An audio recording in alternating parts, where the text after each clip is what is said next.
Assalamualaikum warahmatullahi ta'ala wabarakatuh.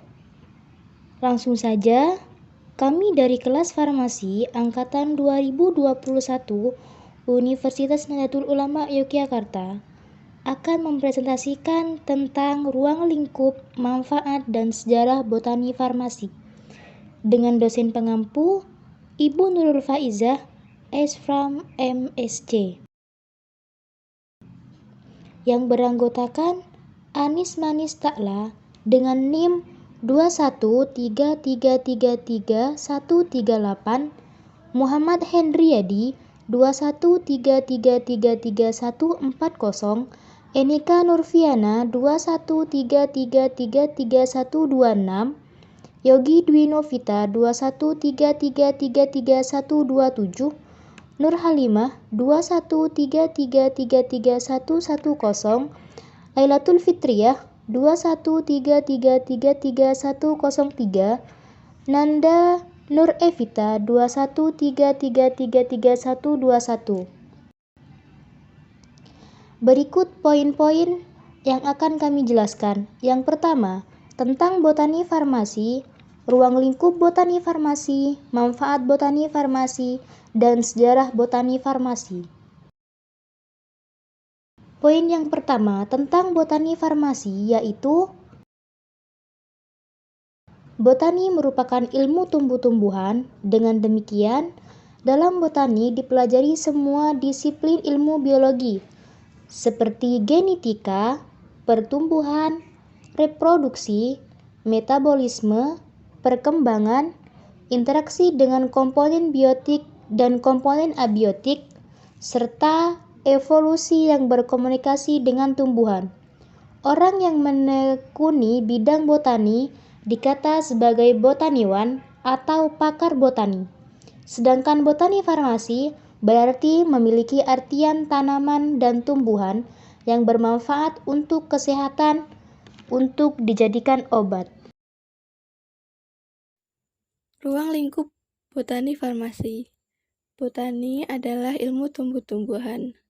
Dengan demikian, dalam botani dipelajari semua disiplin ilmu biologi, seperti genetika, pertumbuhan, reproduksi, metabolisme, perkembangan, interaksi dengan komponen biotik dan komponen abiotik, serta evolusi yang mengadakan komunikasi dengan tumbuhan.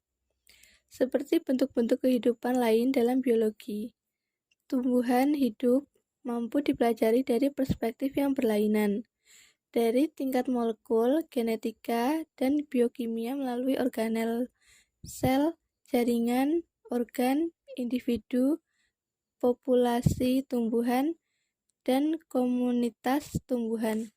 Pada setiap tingkat ini, seorang mahir botani mungkin prihatin dengan klasifikasi taksonomi, struktur, autonomi, dan morfologi, atau fungsi fisiologi dari kehidupan tumbuh-tumbuhan. Botani juga tidak hanya mempelajari himpunan dari kerajaan tumbuhan saja, tapi juga mempelajari jamur, bakteri, lumut kerak, dan fikologi. Manfaat mempelajari botani bagi seorang farmasis. Manfaat mempelajari botani bagi seorang farmasis adalah mengetahui zat yang terkandung dalam tumbuhan serta dapat memanfaatkan zat dalam tumbuhan untuk membuat obat-obatan. Obat-obatan yang dibuat dari tumbuhan ini biasanya dikenal dengan istilah obat herbal.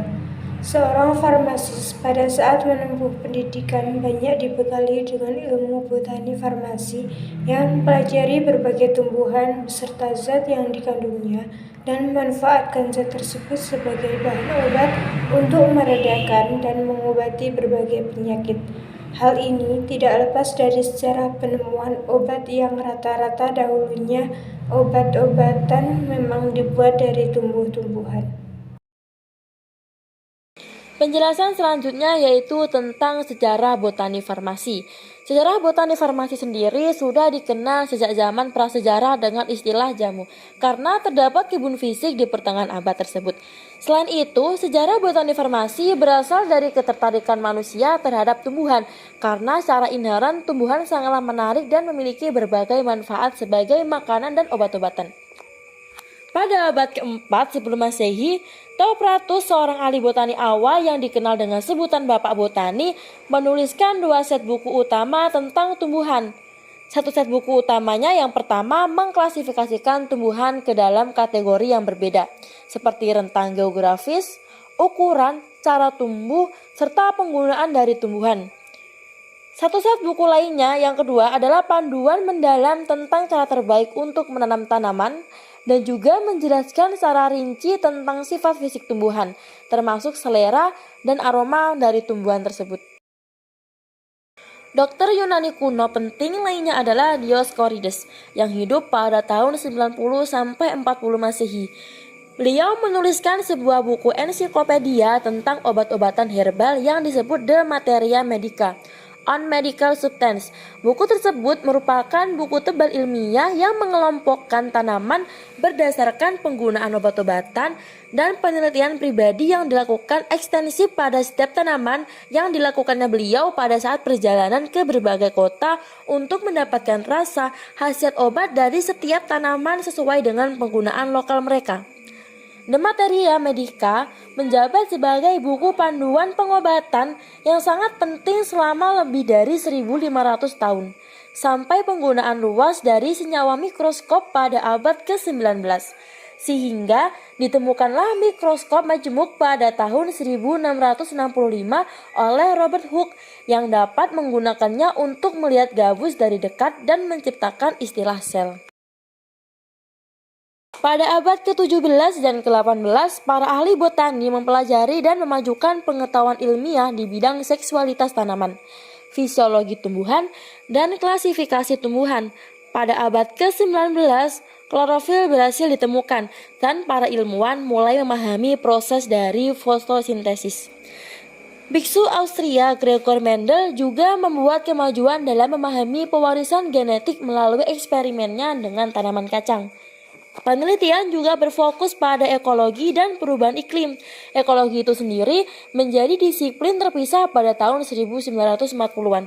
Tujuan dari banyak penelitian saat ini termasuk menemukan cara untuk menghasilkan tumbuhan yang lebih baik, mengembangkan obat-obatan baru dari molekul yang telah ditemukan dalam tanaman, serta mencari tahu cara terbaik untuk melestarikan sumber daya alam dalam masa pertumbuhan populasi dan perubahan iklim. Kesimpulan dari presentasi kami yaitu, botani farmasi merupakan ilmu pengetahuan yang mempelajari tentang tumbuh-tumbuhan yang sangat bermanfaat bagi kesehatan. Harapan kami, apa yang kami sampaikan, teman-teman bisa memahami dengan baik dan dapat mengaplikasikan dalam kehidupan sehari-hari. Kami juga mengucapkan terima kasih kepada teman-teman yang sudah menyimak materi presentasi kami. Saya perwakilan dari kelompok 4, meminta maaf apabila terdapat kesalahan atau tutur kata yang kurang berkenan. Sekian dari kami. Wassalamualaikum warahmatullahi wabarakatuh.